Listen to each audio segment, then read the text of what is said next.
Hello everyone, स्वागत है आपके अपने YouTube channel maths by Brajesh Kumar पर।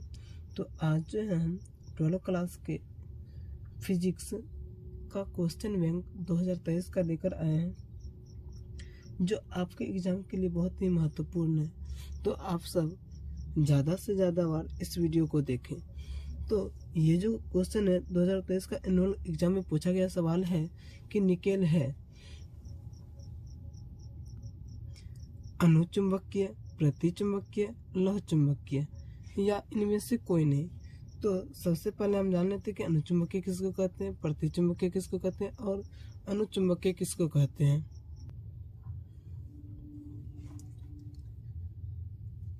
तो पहला जो है अनुचुंबकीय। अनुचुंबकीय वे पदार्थ होते हैं जो चुंबकीय क्षेत्र में रखे जाने पर चुंबकन क्षेत्र की दिशा में मामूली रूप से चुंबकित हो जाते हैं। यानी कहने का मतलब हुआ अनुचुंबकीय वे पदार्थ जो चुंबकीय क्षेत्र में रखे जाने पर चुंबकन क्षेत्र की दिशा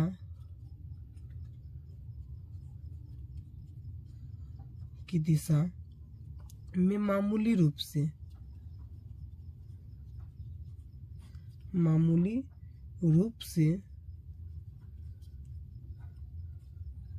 चुंबकित हो जाते हैं, यानी कि चिपक जाते हैं। एक तरह से चुंबक को जो देखे होंगे वैसे चुंबकित हो जाते हैं तथा किसी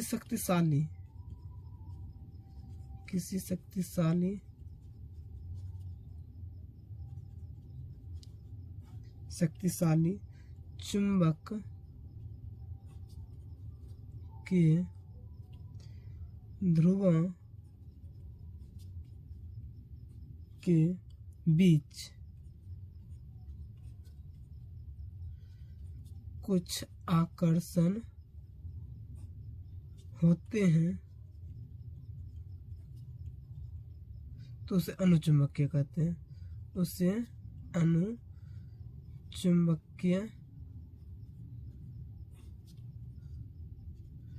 कहते हैं। तो जैसे में अगर लिखिएगा तो एग्जाम्पल में जैसे हो जाएगा प्लेटिनम, मैग्नीज, एल्यूमिनियम,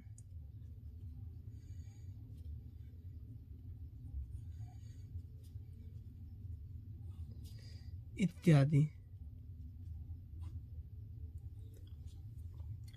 अब जो है प्रतिचुंबकीय क्या है?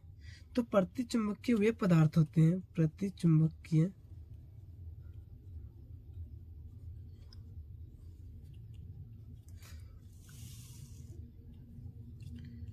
वे पदार्थ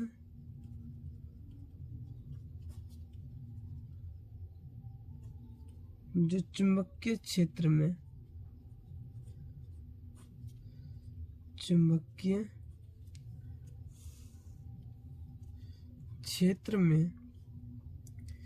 रखे जाने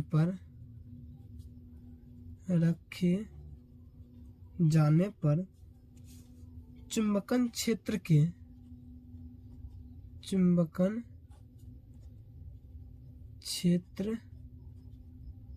के विपरीत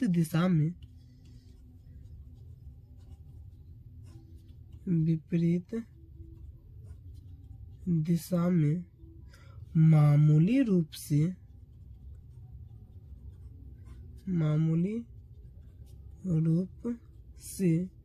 चुंबकित हो जाते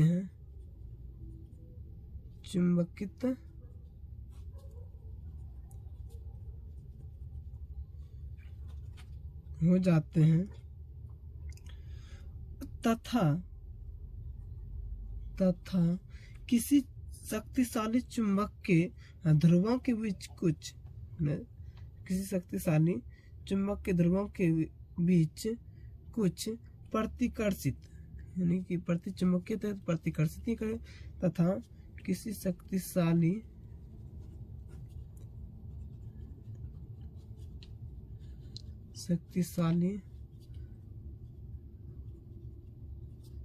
ध्रुवों के बीच कुछ प्रतिकर्षित अर्थात अलग करना, एक तरह से था अलग करना, प्रतिकर्षित होते हैं उसे प्रतिचुंबकीय कहते हैं। इसे प्रतिचुंबकीय पदार्थ भी कह सकते हैं। प्रतिचुंबकीय कहते हैं।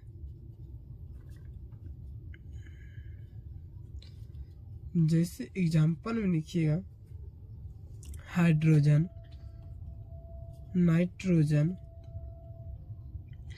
सोडियम क्लोराइड, हिंदी में सोडियम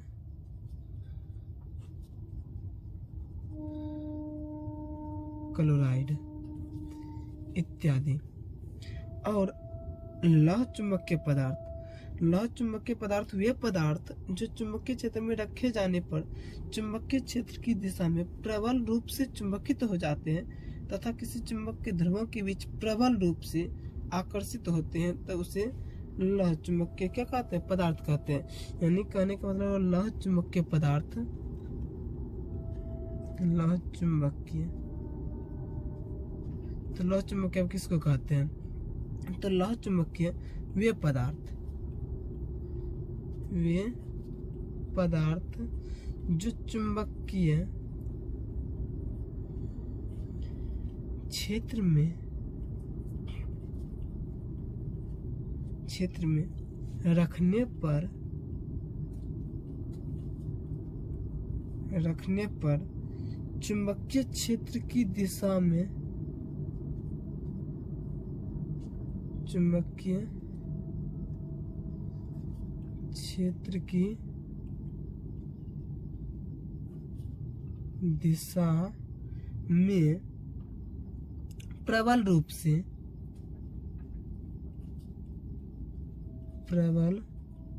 से चुंबकित हो जाते हैं, चुंबकित हो जाते हैं तथा किसी चुंबक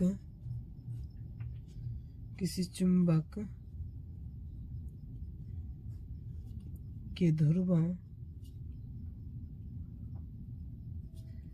के बीच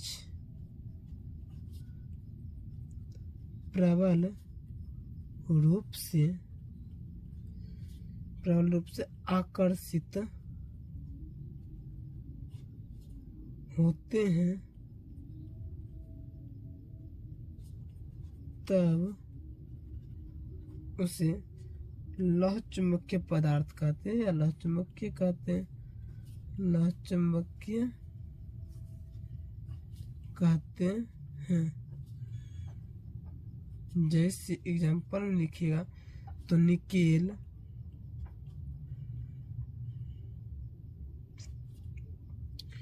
कोबाल्ट,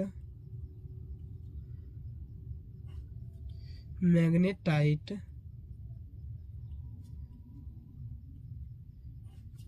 इत्यादि।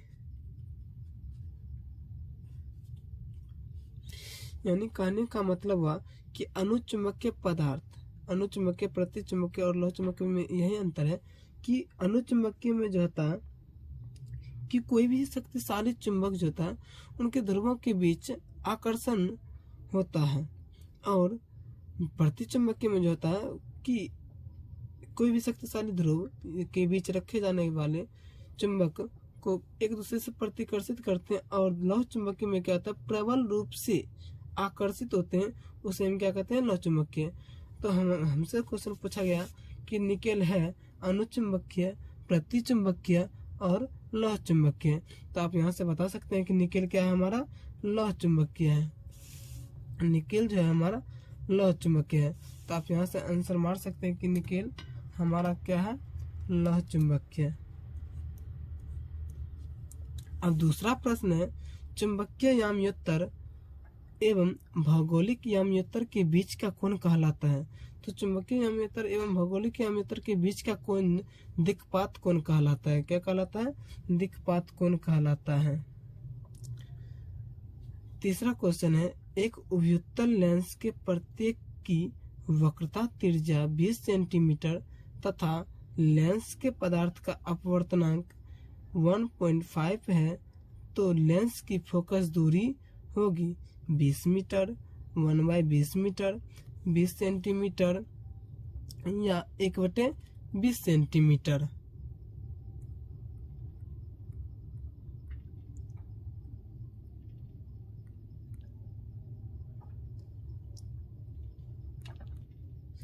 तो हमको जो है उभयुत्तल लेंस के प्रत्येक वक्रता त्रिज्या 20 सेंटीमीटर और लेंस के पदार्थ का अपवर्तनांक दिया गया है।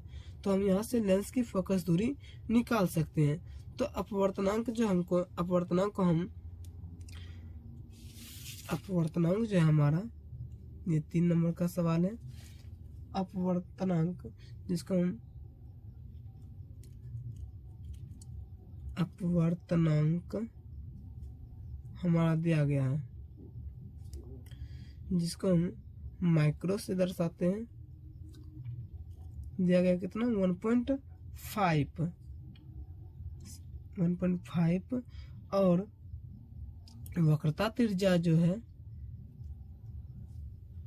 वक्रता त्रिज्या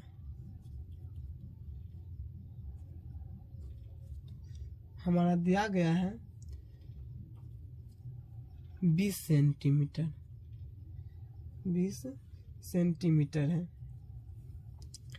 तो 20 सेंटीमीटर है, तो हम एक फार्मूला जानते हैं, P इक्वल टू P जो होता है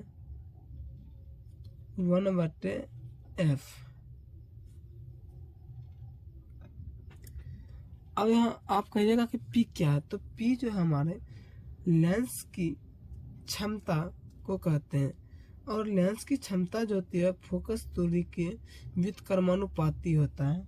और लेंस की क्षमता का formula micro minus 1 into 1/R1 minus 1/R2। अब 1 में कहिएगा R1 और R2 क्या है, तो R1 जो है हम यहाँ पर मान लेते वक्रता त्रिज्या को R1 और R2 हम यहाँ पर लेंगे -20 सेंटीमीटर। इसलिए लेंगे क्योंकि वक्रता त्रिज्या जो है लेफ्ट साइड बनने के कारण यहाँ पर माइनस साइन आएगा।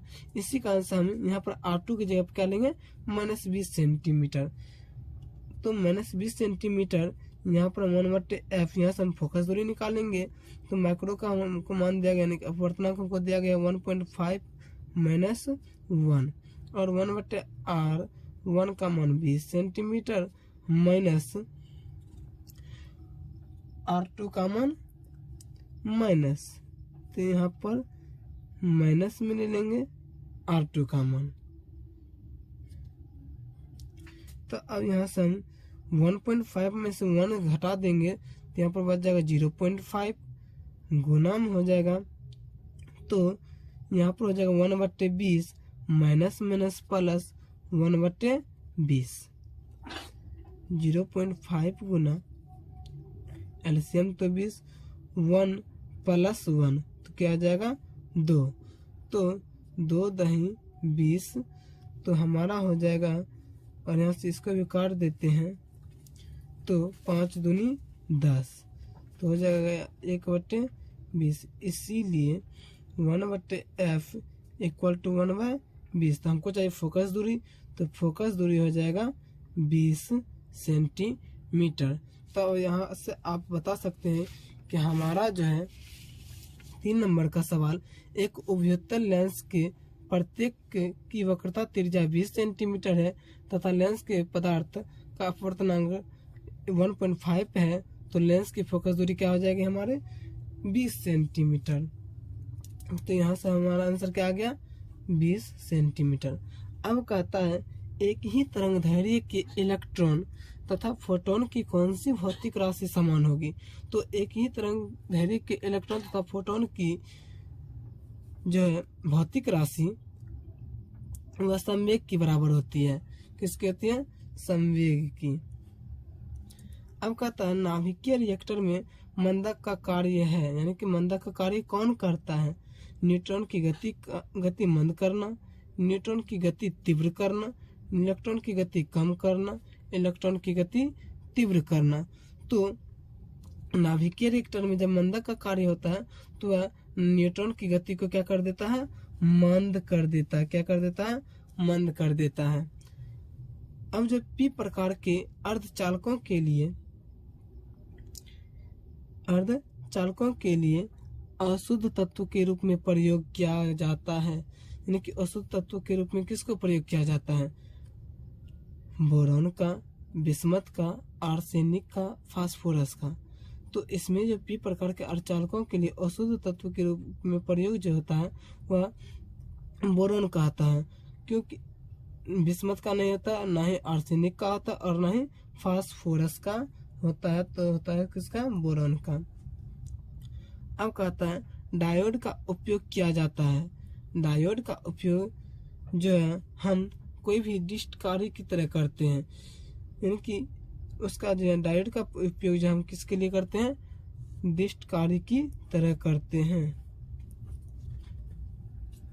अब कहता है जब प्रकाश स्रोत और पर्दे के बीच की दूरी बढ़ा दिया जाए तो फ्रिंज की चौड़ाई बढ़ती है, घटती है,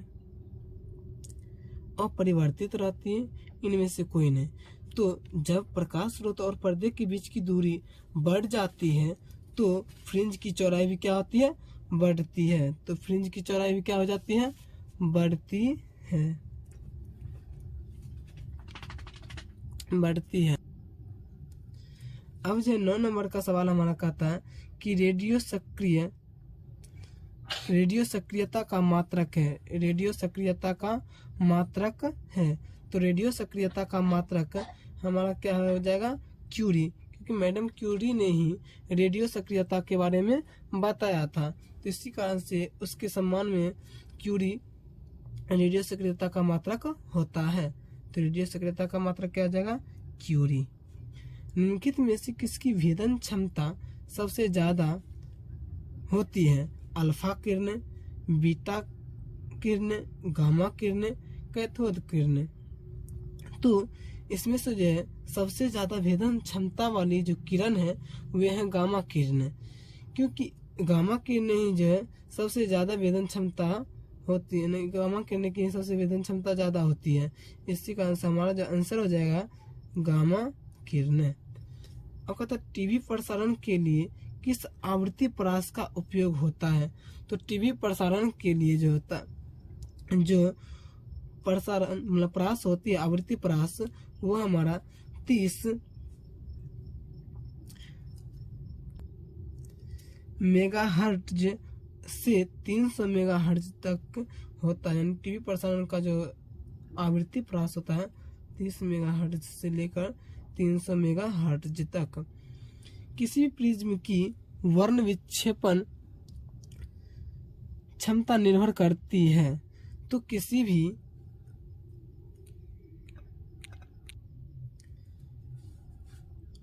प्रिज्म की वर्ण विक्षेपण क्षमता निर्भर करती है।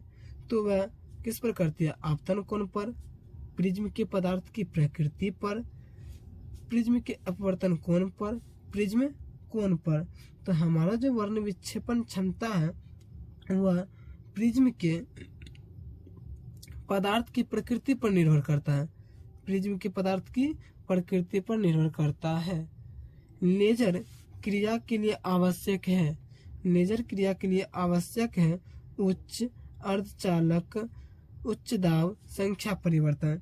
तो लेजर जो है हमारा वह है संख्या परिवर्तन है, क्योंकि ना इसमें उच्च और ना ही अर्धचालक और ना ही उच्च दाब होता है, बल्कि यह संख्या परिवर्तन होता है। प्रकाश अनुप्रस्थ रंग है क्योंकि यह प्रदर्शित करता है, प्रकाश जो है अनुप्रस्थ तरंग है क्योंकि यह प्रदर्शित क्या करता है, ध्रुवन प्रदर्शित करता है। इसी कारण से प्रकाश अनुप्रस्थ तरंग ध्रुवन को प्रदर्शित करता है। अब अगला जो क्वेश्चन है, अब कहता है जब किसी कुंडली में धारा 0.1 सेकेंड में 5 एम्पियर से 2 एम्पियर में परिवर्तित होती है तो 50 वोल्ट का औसत वोल्टेज उत्पन्न होता है। कुंडली का स्वप्रेरकत्व है। तो कहता है 1.67 हेनरी, 6 हेनरी, 3 हेनरी, 0.6 हेनरी। ये तो निम्नलिखित है, इसको बनाने के बाद ही हमको पता चलेगा कि सही आंसर क्या है। हमारा जो है 15 नंबर का क्वेश्चन, जो औसत वोल्टेज कहता किसी कुंडली में धारा जो है 0.1 सेकेंड में 5 एम्पियर से कितना हो जाती है, 2 एम्पियर में परिवर्तित होती है। तो 50 वोल्ट का औसत वोल्टेज, तो हमको जो औसत वोल्टेज दिया गया है यानी कि एवरेज वोल्टेज है कितना है, 50 है। और जो स्वप्रेरकत्व एवरेज का एक फार्मूला होता है -L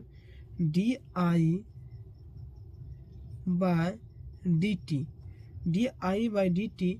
यहाँ पर जो di और dt धारा में परिवर्तन की दर है। धारा में क्या परिवर्तन की दर, तो हमको चाहिए L यानी कि स्वप्रेरकत्व। तो यानी एवरेज कितना है, 50 वोल्ट। 50 वोल्ट का हमको मान दिया हुआ है, 50 वोल्ट -L गुना di/dt यानी कि धारा में परिवर्तन की दर कितना हो रहा है, 5 एम्पियर से हो रहा है 2 एम्पियर में। तो इसका जो मान हो जाएगा, और हमको समय भी कितना दिया गया है, 0.1 सेकेंड। यानी कि हम यहाँ पर लिख लेते हैं di = 2 - 5 = -3 एम्पियर, और dt टाइम भी हमको दिया गया है 0.1 सेकेंड। तो हम यहाँ पर इसका मान रख देते हैं -3 एम्पियर बाय 0.1 सेकेंड। तो minus minus plus 3L by 0.1 second. अगर दशमलव को डालेंगे तो यहाँ पर हो जाएगा 10, तो 30L 50 = 10 × 30L गुना में रखा भाग में, तो L = हो जाएगा 50/30। 0.0 से 0 कैंसिल, तो यहाँ पर अगर भाग देंगे तो हो जाएगा 3 एकम 3.67। तो हमारा जो सही आंसर है जो स्वप्रेरकत्व, इसीलिए L = 1.67 हेनरी। तो हमारा जो सही आंसर हो जाएगा वह है कौन, ए नंबर ऑप्शन, यानी कि 1.67 हेनरी। और दूसरा जो हमारा क्वेश्चन कहता है कि द्वितीयक तरंगिकाओं की अवधारणा किसके द्वारा तय की गई थी। तो द्वितीयक तरंगिकाओं की जो अवधारणा है वह फ्रेनेल, मैक्सवेल, हाइगेंस या न्यूटन किसके द्वारा की गई थी। तो हम जानते हैं कि द्वितीयक तरंगिकाओं की अवधारणा जो है किसके द्वारा की गई थी, हाइगेंस के द्वारा की गई थी। अब 17वां क्वेश्चन है कि फोटो इलेक्ट्रिक प्रभाव में प्रकाश विद्युत धारा स्वतंत्र है। आपतित प्रकाश की तीव्रता से, 2 इलेक्ट्रोडों के बीच लगाए गए विभवांतर से, उत्सर्जक पदार्थ की प्रकृति से, आपतित प्रकाश की आवृत्ति से। तो 17 नंबर का जो आंसर है वो फोटो इलेक्ट्रिक प्रभाव में प्रकाश विद्युत धारा स्वतंत्र है। किस कारण से, आपतित प्रकाश की आवृत्ति से। आपतित प्रकाश की आवृत्ति के कारण ही विद्युत धारा क्या है, प्रकाश विद्युत धारा स्वतंत्र है।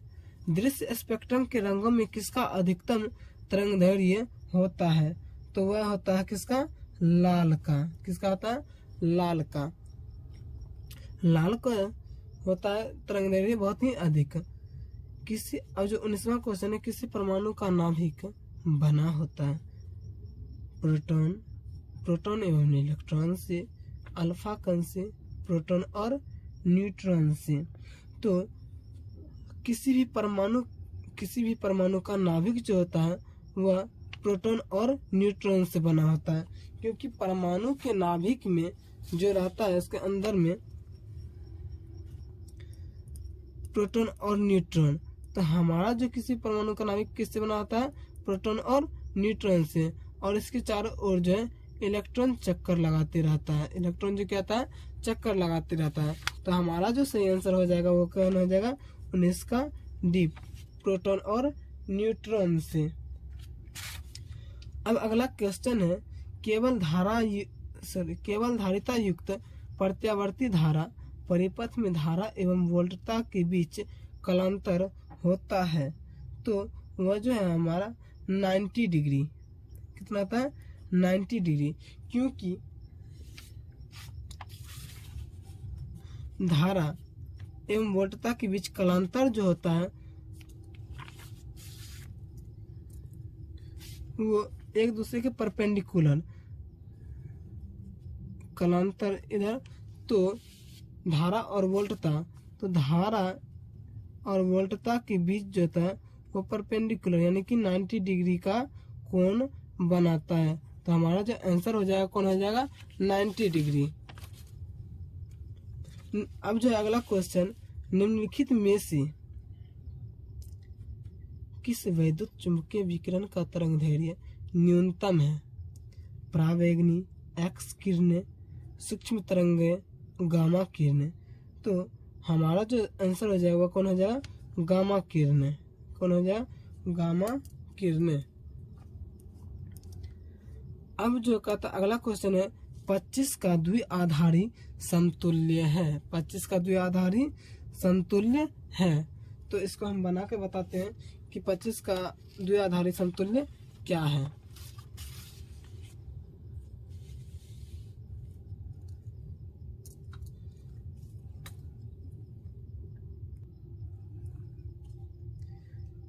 बाईस नंबर का क्वेश्चन जो है कहता 25 का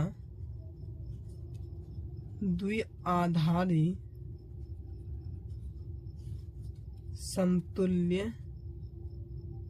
समतुल्य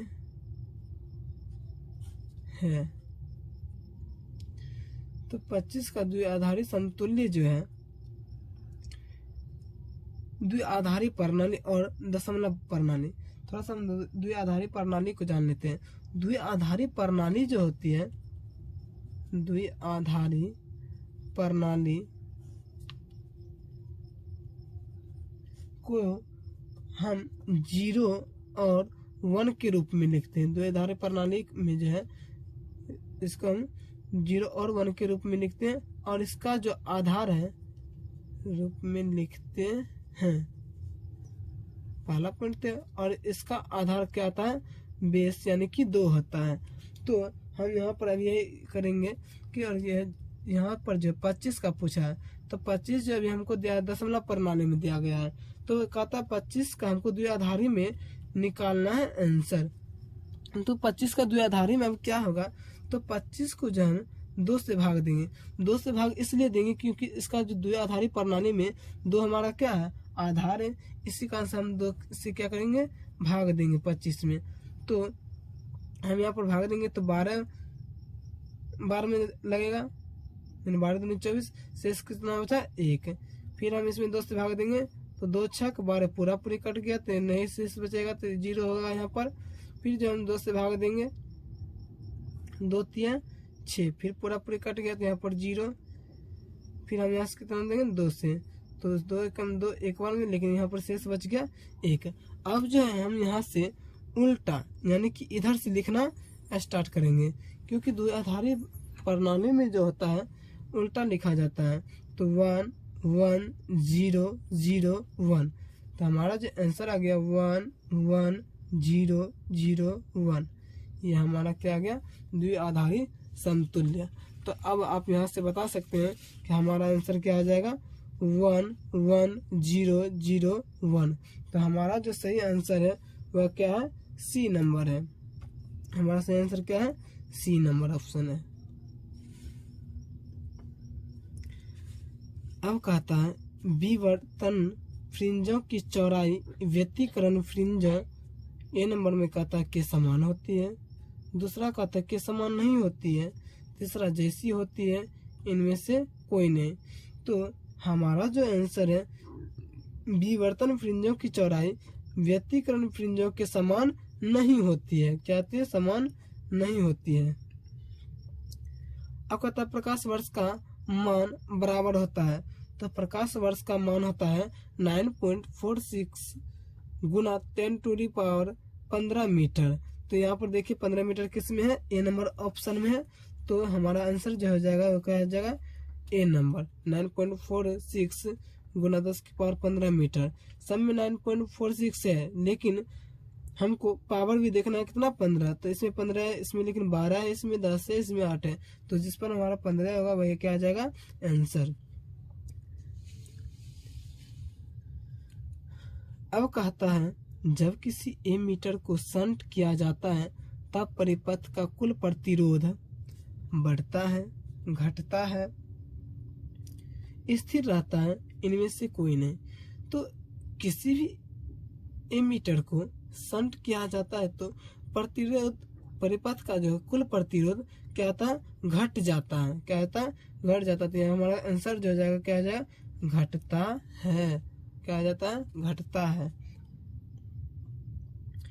अब 26 में किसी अर्धचालक का तापमान गुणांक का मान होता है धनात्मक, ऋणात्मक, शून्य, अनंत।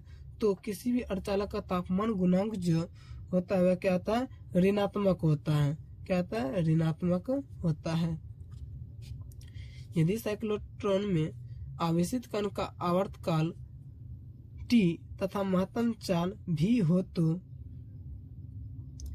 t समानुपाती भी होगा, t समानुपाती v स्क्वायर होगा, यानी वर्ग के बराबर होगा, वोल्ट के वर्ग के बराबर होगा, और t यानी आवर्तकाल जो है वह चाल यानी कि वर्ग बाय v के व्युत्क्रमानुपाती होगा। t जो है v के वर्ग के व्युत्क्रमानुपाती होगा। तो हमारा जो आंसर है 27 का साइक्लोट्रॉन में आवेशित कण का जो आवर्तकाल होता है वह t यानी महत्तम चाल के क्या होते हैं? व्युत्क्रमानुपाती होते हैं।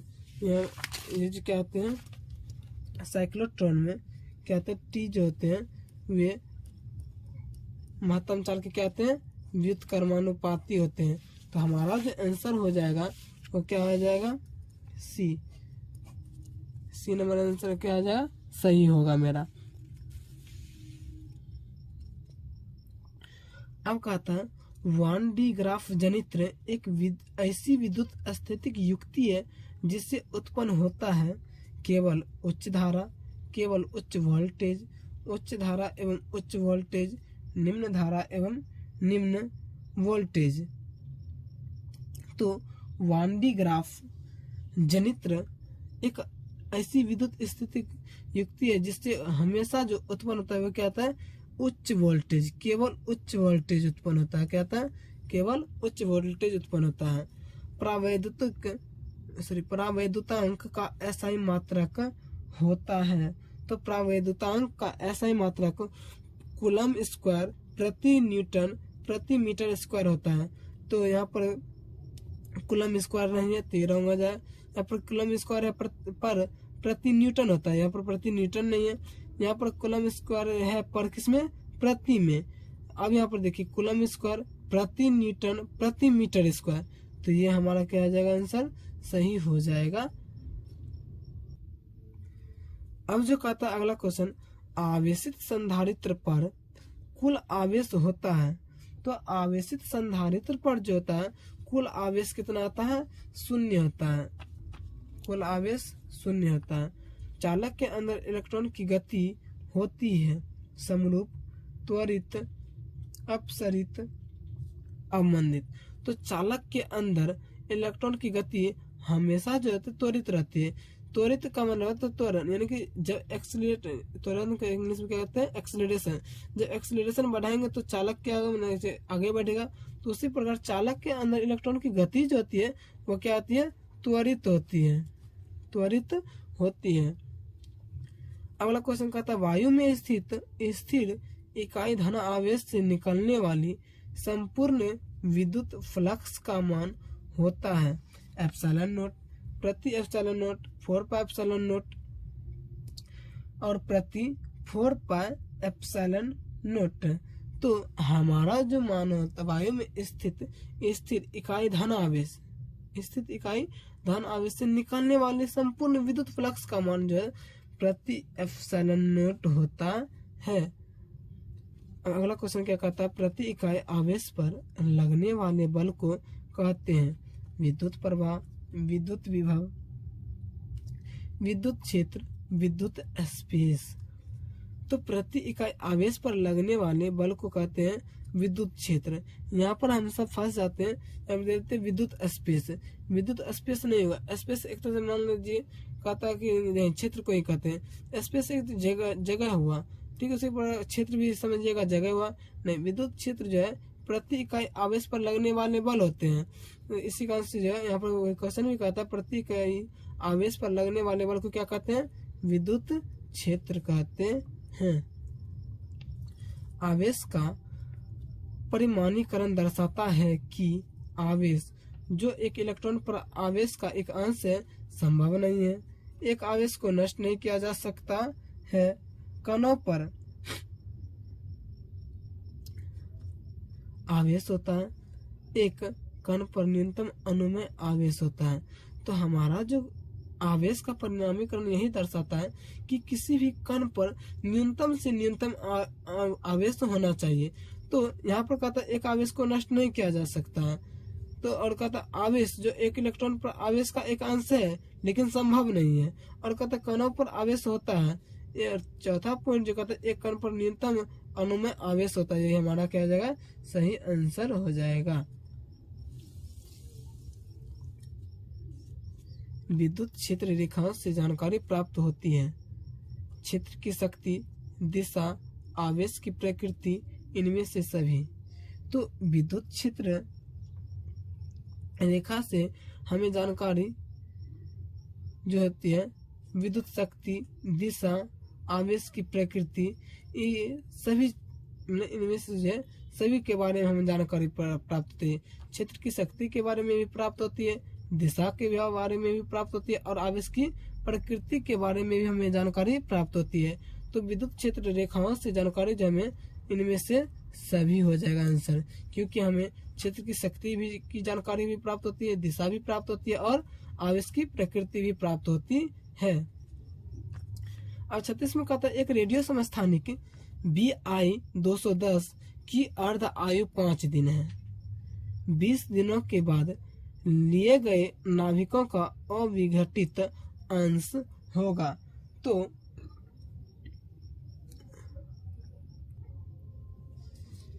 BI, तो BI जो है हमारा 210 और अर्ध आयु जो है ये टाइम है लेकिन अर्ध है यानी हाफ है। कितना दिया गया है, 5 दिन, 5 दिन। तो यहाँ पर जो कहता है क्वेश्चन कि एक रेडियो समस्थानिक BI-210 की अर्धायु 5 दिन है, 20 दिनों के बाद, यानी कि एक तरह से जो हमारा काम जो है वो 20 दिनों के बाद क्या हो जाएगा, खत्म हो जाएगा। तो हम यहाँ पर T कितना ले लेते हैं, 20 दिन। और हमारा एक फॉर्मूला होता है, सूत्र क्या होता है कि N = N0 × 2 की पावर -n। तो हम यहाँ से N/N0, क्योंकि N0 जो है मल्टीप्लाई में सीखा से इधर आ जाएगा, गुना में तो इधर के भाग में हो जाएगा, इधर बच जाएगा 2n की पावर -n। तो हम यहाँ से माइनस हटाने के लिए क्या करेंगे, N/N0 = 1/2 की पावर n लिख सकते हैं। तो ये जो हमारा निकला है क्या कि 20 दिनों के बाद लिए गए नाभिकों का क्या है, अविघटित अंश है। तो यहाँ से जो हम n निकाल सकते हैं, n = हमारा एक और फॉर्मूला आता है, n = T यानी टोटल काम बाय हाफ, यानी कि अर्ध जो, तो टोटल काम हमारा कितना है 20 दिनों में, और हाफ जो है हमारा यानी कि अर्धायु काल जो है हमारा 5 दिन में। तो 5 चौक 20, 5 चौक 20, तो n by n not equal to 1 by 2 की पावर n है। तो n का मान हमको कितना निकला है 4। तो n का मान हम यहाँ पर रख देंगे, कितना हो जाएगा 1 बाय 2 की पावर 4। तो 2 की पावर 4 का मान होता है कितना 1/2 की पावर 4 का मान हो जाता है 16। तो हमारा जो सही आंसर होगा 1/16 होगा। तो 1/16 आप यहाँ पर देख सकते हैं 1/16 किस में है, यहाँ डी नंबर ऑप्शन में। तो हमारा जो सही आंसर हो जाएगा वो क्या आ जाएगा 1/16। अब जो है अगला क्वेश्चन कहता है दो आवेश Q को मिलाने वाली रेखा के बीच में एक आवेश Q रखा जाए तो आवेश के इस व्यवस्था में संतुलन के लिए Q का मान होगा Q/2 Q/4 -4Q plus Q/4। तो हमारा जो आंसर होगा वह -Q/4 होगा। क्या आ जाएगा -Q/4।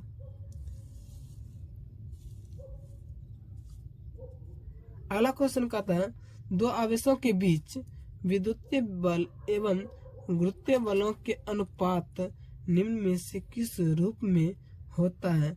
तो दो आवेशों के बीच विद्युतीय बल एवं गुरुत्वीय बल के जो अनुपात होते हैं वे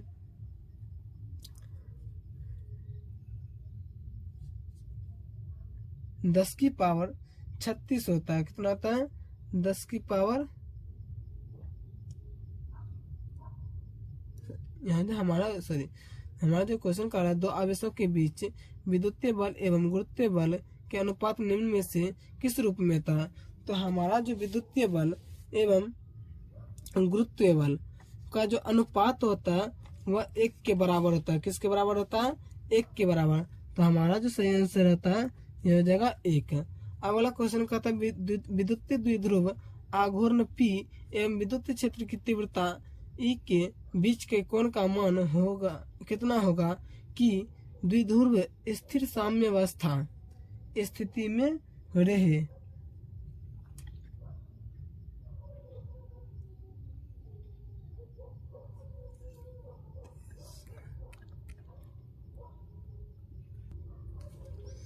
सॉरी, हमारा जो बीच में मिस्टेक हो गया है, दो आवेशों के बीच विद्युतीय बल एवं गुरुत्वीय बलों के अनुपात निम्न में से किस रूप में होता है। तो हमारा जो आंसर है वो 10 की पावर 39 होगा, ना कि 1 के बराबर होता है। 1 के बराबर नहीं होता है, वो होता है 10 की पावर 39 में। तो दूसरा जो अगला जो क्वेश्चन है विद्युतीय द्विध्रुव आघूर्ण P एवं विद्युत क्षेत्र की तीव्रता E के बीच कोण का मान कितना होगा। तो द्विध्रुव स्थिर साम्यावस्था स्थिति में है। तो वह जो हमारा जो आंसर हो जाएगा वो कितना हो जाएगा 0। जब हम किसी भी ना ही द्विध्रुव आघूर्ण एवं विद्युत क्षेत्र की तीव्रता के बीच के कोण का मान 0 रखेंगे तो द्विध्रुव स्थिर क्या होगा साम्यावस्था स्थिति में रहेगा। अब अगला क्वेश्चन कहता है निम्नलिखित में से कौन भौतिक राशि सदिश है। विद्युत फ्लक्स, विद्युत विभव, विद्युत स्थिति ऊर्जा, विद्युत तीव्रता। विद्युत फ्लक्स जो है हमारा अदिश राशि है, विद्युत विभव भी हमारा अदिश राशि है, और विद्युत स्थिति ऊर्जा भी हमारा क्या है अदिश राशि है। लेकिन विद्युत तीव्रता जो है हमारा वह क्या है सदिश राशि है। इसी कारण से हमारा जो सही आंसर हो जाएगा वह कौन हो जाएगा विद्युत तीव्रता। अब अगला क्वेश्चन कहता है दो तरंगे y1 = 4 sin ω2 एवं y2 = 3 cos ω_t 4 sin ω_t एवं y2 = 3 cos ω_t से उत्पन्न व्यतिकरण के आयाम का महत्तम मान होता है। तो व्यतिकरण के आयाम का महत्तम मान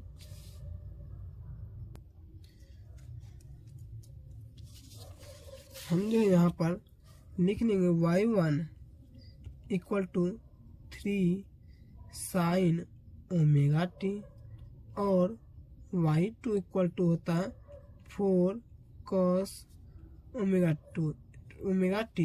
ये हमको दिया हुआ है, सवाल में हमको दिया गया है कि दो तरंगे y1 4 sin omega T, sorry y1 में 4 और y2 में हमारा 3। ये 41 नंबर का क्वेश्चन है।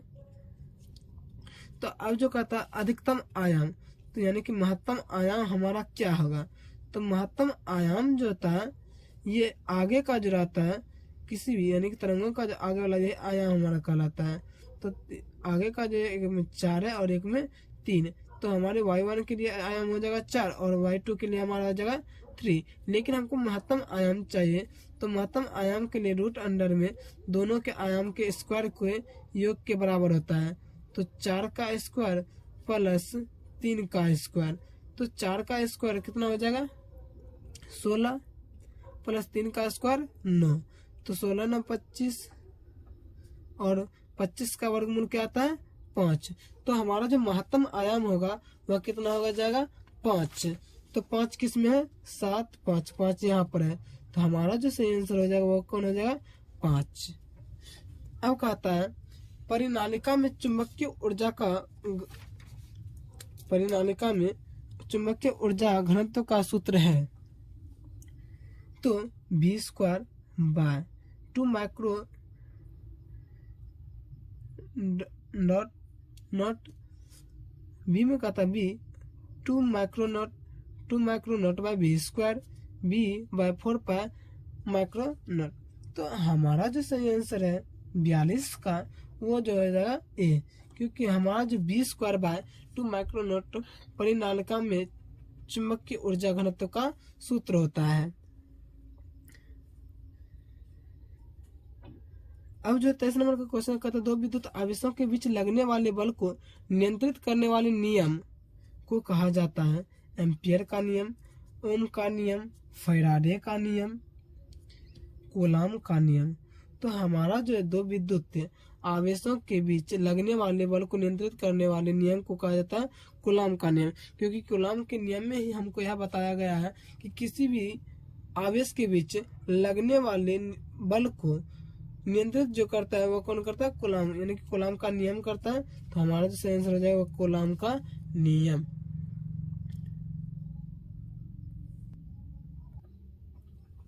अब अगला क्वेश्चन कहता है कि बिंदु आवेश के कारण r दूरी पर विद्युत विभव का मान r के अनुक्रमानुपाती होता है, r के व्युत्क्रमानुपाती होता है, r² के अनुक्रमानुपाती होता है, r² के व्युत्क्रमानुपाती होता है।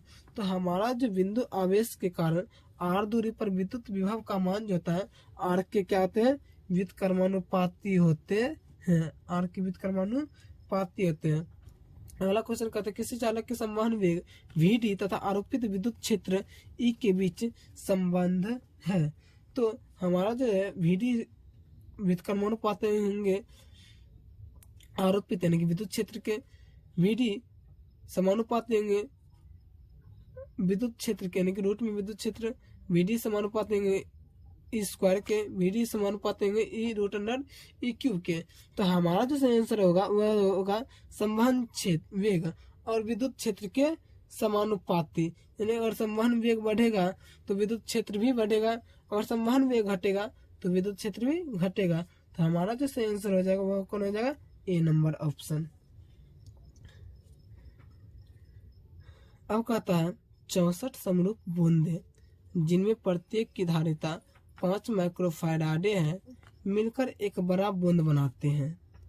बड़े बूंद की धारिता क्या होगी 25 माइक्रोफैराडे, 4 माइक्रोफैराडे, 164 माइक्रोफैराडे, 20 माइक्रोफैराडे।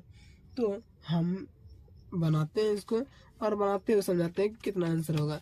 तो यहाँ पर कहता है, तो हम यहाँ पर मान लेते हैं पहले, ये 46 नंबर का क्वेश्चन है और 46 नंबर में कहता है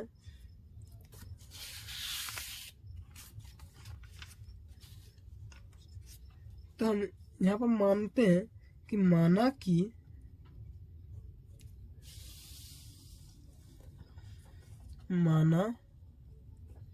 कि छोटी बूंद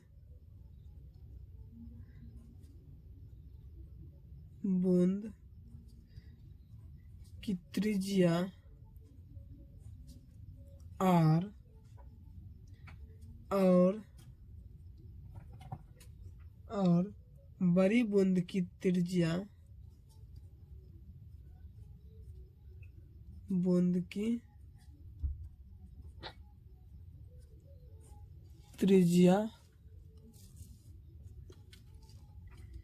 को हम क्या मान लेते हैं, बड़ी आर है। अब जो है एक छोटी बूंद का हम पहले आयतन निकाल लेते हैं। चूंकि एक छोटी बूंद का आयतन, तो एक छोटी बूंद का आयतन, हमारा बूंद एक गोलाकार में, इसी कारण से कहता है 4/3 पाई आर। तो आर यहाँ पर हम छोटी बूंद का ले लेते आर क्यूब। इसीलिए कितना 64 बूंद, क्योंकि हमसे जो कहा गया कि 64 समरूप बूंदे जिनमें प्रत्येक की धारिता 5 माइक्रो फैराडे है मिलकर एक बड़ा बूंद बनाते हैं, यानी कि 64 जो है छोटी बूंद है। तो 64 छोटी बूंद का आयतन क्या आ जाएगा, 64 गुना 4/3 पाई आर क्यूब। तो अब जो हम एक बड़ी बूंद का आयतन निकालेंगे, तो एक बड़ी बूंद का आयतन, तो एक बड़ी बूंद का आयतन जो हो जाएगा 4/3 पाई, लेकिन बड़ी बूंद की त्रिज्या हम क्या लिए, आर, तो यहाँ हो जाएगा आर क्यू। यहाँ पर क्वेश्चन में हमको कहा गया है कि 64 समरूप बूंद जिनमें प्रत्येक की धारिता 5 माइक्रो फैराडे है मिलकर एक बड़ा बूंद बनाते हैं, यानी 64 बूंद छोटी बूंद मिलकर एक बड़ा बूंद क्या करती है, बनाती है। तो बड़े बूंद की धारिता क्या होगी, तो जितना 64 छोटी बूंद की धारिता होगी उतना ही बड़े बूंद की क्या होगी, धारिता होगी। तो बड़े बूंद की धारिता जो है, तो हम यहाँ पर लिख सकते हैं 4/3 पाई आर क्यू, यानी बड़ी बूंद का आयतन और 64 छोटी बूंद, यानी कि 64 गुना 4/3 पाई आर क्यू यहाँ पर लिख सकते हैं। तो 4/3 पाई आर क्यू और 4/3 पाई आर क्यू कैंसिल, तो यहाँ पर आर क्यू इक्वल टू हो जाएगा 64 छोटी आर क्यू। तो हम यहाँ से आर निकाल लेते हैं, तो कितना हो जाएगा 64 आर क्यू। इसीलिए आर का मान कितना निकल गया हमको, 4R। लेकिन यहाँ से हमको अभी बड़े बूंद की जो है धारिता अभी नहीं निकला है, तो यहाँ से हम बड़े बूंद की धारिता निकालेंगे। लेकिन उससे पहले जो है ये जो बूंद है वह कैसा है, गोलीय चालक है। तो गोलीय चालक बिंदु की धारिता निकालना है। तो गोलीय चालक बिंदु की धारिता का फॉर्मूला होता है गोलीय चालक बिंदु की धारिता बराबर होता है 4 पाई एप्सिलॉन नॉट इनटू त्रिज्या, ये फार्मूला होता है। लेकिन पहले हम यहाँ से छोटी बूंद की धारिता निकालते हैं। तो एक छोटी बूंद की धारिता, एक छोटी बूंद की धारिता बराबर, यहाँ हम इसको मान लेते C1 equal to 4 pi epsilon naught into R, क्योंकि छोटी बूंद की धारिता निकाल रहे हैं आर, तो यहाँ से हो जाएगा। और यहाँ पर क्या दिया गया कि 64 समरूप बूंदे जिनमें प्रत्येक की धारिता 5 माइक्रो फैराडे है। तो 64 समरूप बूंदे का जो धारिता कितना है, 5 माइक्रो फैराडे है। तो यहाँ पर हम ऐसे लिख सकते हैं 4 pi epsilon naught into R equal to 5 micro farad. अब जो है बड़े बूंद की धारिता, बड़े बूंद की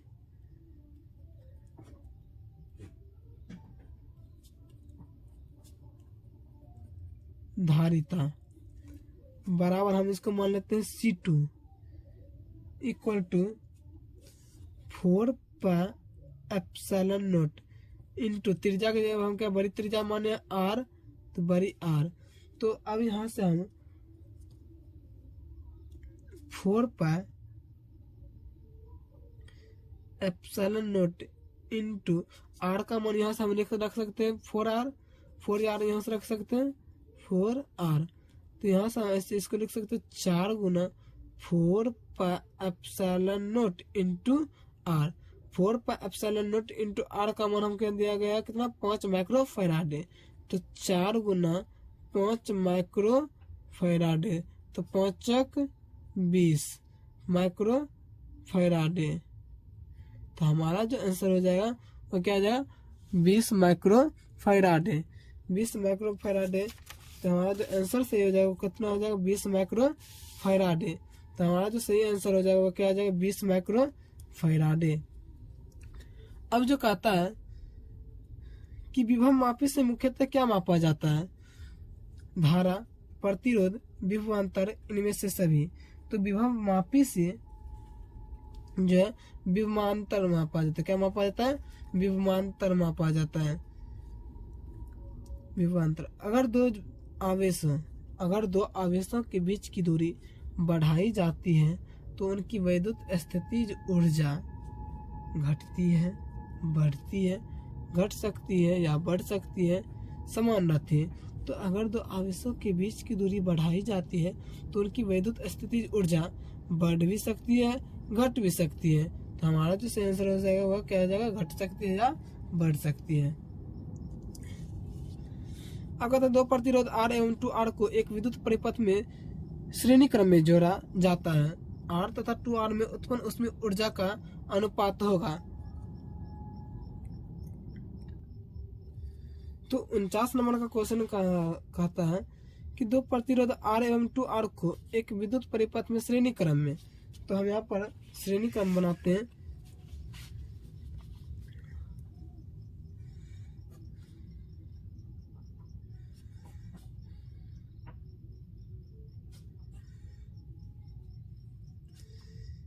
इसमें एक बैटरी को भी जोड़ देते हैं और यहाँ से एक करंट यानी धारा हम पे होते हैं।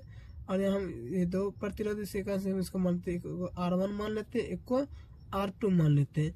लेकिन यहाँ पर कहते हैं दो प्रतिरोध R एवं 2R को एक विद्युत परिपथ में श्रेणी क्रम में जोड़ा जाता है। तो एक R1 इक्वल टू मान लेते हैं हम R, एक R2 को मान लेते हैं 2R और इसको हम Q1 आवेश मान लेते हैं, इसको हम Q2 आवेश मान लेते हैं। और Q एक फॉर्मूला आता है Q equal to I square L square RT। तो यहाँ पर जो होता है L स्क्वायर RT, तो Q1 हमको जो चाहिए वो Q1 एवं Q2 का रेशियो यानी कि अनुपात चाहिए। किस अनुपात में यानी उसका ऊर्जा जो रहता है उसमें ऊर्जा किस अनुपात में आता है। तो Q1 इक्वल टू जो हमारा हो जाएगा L स्क्वायर R, R का जगह R1 मान लेते हैं R1T। तो L equal to L square R1 का मान कितना है RT, ये हुआ समीकरण फर्स्ट। अब Q2 जो है हमारा जगह L square R2 into T। तो L स्क्वायर R2 की जगह हम क्या मान लेते हैं 2R, क्योंकि 2R दिया गया तो ये होगा समीकरण सेकेंड। तो समीकरण सेकेंड तो Q1 समीकरण फर्स्ट और समीकरण सेकंड से Q1 इंटू Q2 क्योंकि हमको रेशियो यानी का अनुपात चाहिए, तो हो जाएगा L स्क्वायर RT, यहाँ से I स्क्वायर RT दो का हम गुना में इधर लिख सकते हैं, यह सेकंड सीन यानी एक वन। इसीलिए Q1 बाई Q2 का मान रेशियो हमारा कितना निकल गया 1:2। तो हमारा जो रेशियो कितना निकला 1:2। तो हमारा जो सही आंसर हो जाएगा वो क्या आ जाएगा 1:2। एक गोलीय दर्पण को पानी में डुबा दिया जाता है, इसकी फोकस दूरी घट जाएगी, बढ़ जाएगी, समान रहेगी। इनमें से कोई नहीं। तो एक गोलीय दर्पण को पानी में डुबा दिया जाता है तो इसकी फोकस दूरी पर कोई प्रभाव नहीं पड़ेगा, यानी कि समान रहेगी। पूर्ण आंतरिक परावर्तन की स्थिति में परावर्तन गुणांक का मान होगा। तो पूर्ण आंतरिक परावर्तन की स्थिति में पूर्ण परावर्तन गुणांक का मान 1 होता है। 52 नंबर में कहता है पार्थिव दूरदर्शी द्वारा बना अंतिम प्रतिबिंब होता है। तो पहला का ऑप्शन है काल्पनिक एवं वस्तु की अपेक्षा उल्टा, काल्पनिक एवं वस्तु की अपेक्षा सीधा, वास्तविक एवं वास्तविक वस्तु की अपेक्षा सीधा, इनमें से कोई नहीं। तो पार्थिव दूरदर्शी में बना अंतिम प्रतिबिंब काल्पनिक एवं वस्तु की अपेक्षा कहते हैं सीधा होती है, कहते हैं सीधा। किसी LCR परिपथ में अनुनाद की स्थिति में आरोपित वोल्टेज तथा धारा के बीच कलांतर होता है। तो किसी LCR परिपथ में अनुनाद की स्थिति में आरोपित वोल्टेज तथा धारा के बीच में कलांतर क्या होता है? शून्य होता है। एक ऊंचाई ट्रांसफार्मर की द्वितीयक कुंडली में धारा का मान प्राथमिक कुंडली की तुलना में होता है बराबर, कम, अधिक, इनमें से कोई नहीं। तो बराबर, कम, अधिक ना तो बराबर होती है, ना तो कम होती है और ना ही अधिक होती है। यानी कि एक ऊंचाई ट्रांसफार्मर की जो है द्वितीय कुंडली में धारा का मान प्राथमिक कुंडली की तुलना में इनमें से कोई नहीं होती है। कहते हैं इनमें से कोई नहीं होती है। अब कहता एक्स किरणें गतिमान इलेक्ट्रॉन, गतिमान धनात्मक, यानी एक्स किरणें है क्या है? गतिमान इलेक्ट्रॉन है, गतिमान धनात्मक आयन, गतिमान ऋणात्मक आयन, विद्युत चुंबकीय तरंगे। तो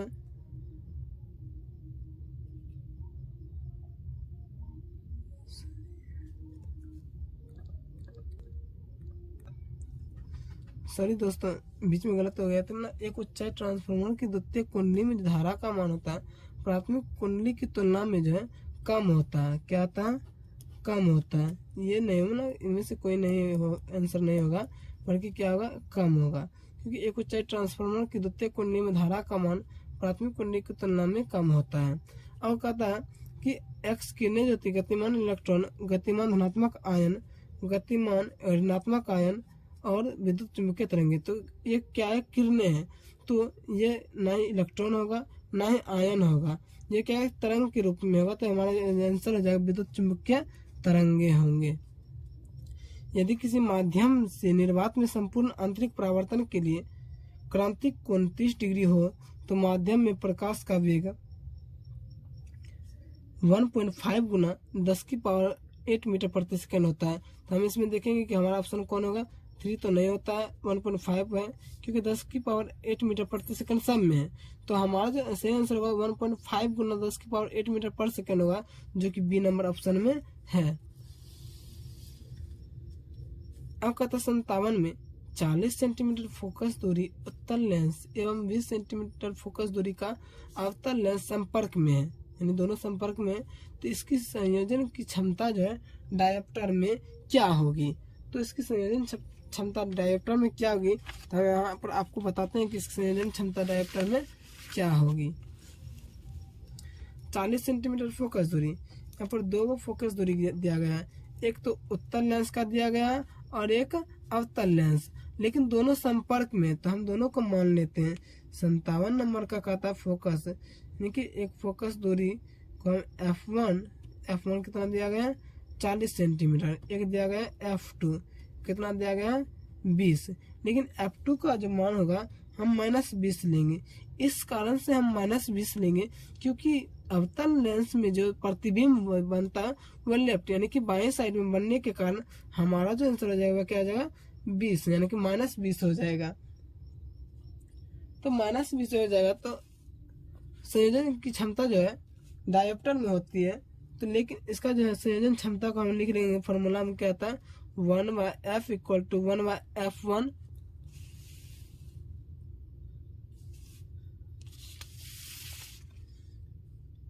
+ प्लस 1/F1 प्लस 1/F2। तो 1/F1, F1 हमारा कितना दिया गया है 40 प्लस 1/F2, F2 का मान माइनस में, तो इसी का answer minus 1/20। 1/40 plus minus minus 1/20, तो इसका आंसर कितना हो जाएगा 40 हो जाएगा। तो यहाँ पर 1 माइनस 2, यानी कि हमारा जो आंसर आया माइनस 1/40। इसीलिए 1/F equal to minus 1/40। Focus दूरी चाहिए, F इक्वल टू माइनस 40। लेकिन डायोप्टर संयोजन की क्षमता डायोप्टर होता है वह डायोप्टर P इक्वल टू 1/फोकस, यानी फोकस दूरी के बीच कर्मानुपाती होते हैं। इसी कारण से माइनस 1/-40। लेकिन ये सेंटीमीटर निकला। हमारा जो डायोप्टर होता है वो किस में होता है मीटर में होता है। तो हम सेंटीमीटर को मीटर बनाने के क्या करेंगे 100 से, सेंटीमीटर को मीटर बनाने के लिए हम क्या करेंगे 100 से यहाँ पर क्या कर देंगे गुना कर देंगे।